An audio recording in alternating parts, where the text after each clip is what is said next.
Ayan, good morning. Nandito tayo sa Ujongan Market at ngayon is bagyong uwan. So, sobrang lakas ng ulan pero tuloy-tuloy pa rin yung mga paninda ng mga vendors. So, ayan yung sa likod ko guys. So, ayan. Sobrang lakas ng ulan. So, mag-iikot lang tayo kahit malakas ng ulan. Ayan. So, apote naman tayo.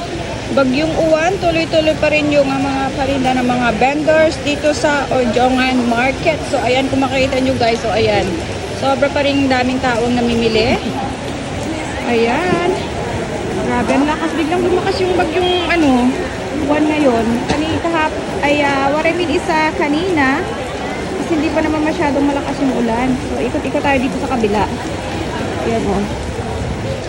Ayan, magaganda sana yung mga paninda ngayon o. Ngayong market day, ngayong Sunday.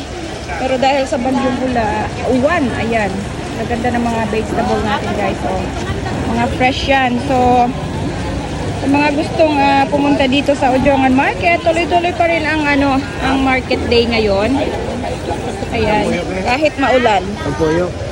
Ayan, ikot-ikot tayo guys. Marami pa rin mga paninda. Ayan, marami pa rin namimili. Ayun o, sa kabilang side. Ikot tayo. Ayan.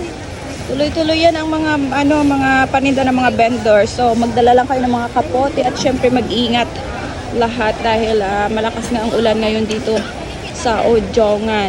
Ayan. So, sana mag-stop na itong ulan, guys. Kasi kawawa din yung mga vendors natin dito sa Ujongan Market. Ayan. So, ito yung update dito ngayon sa Ujongan. Ayan. Bye!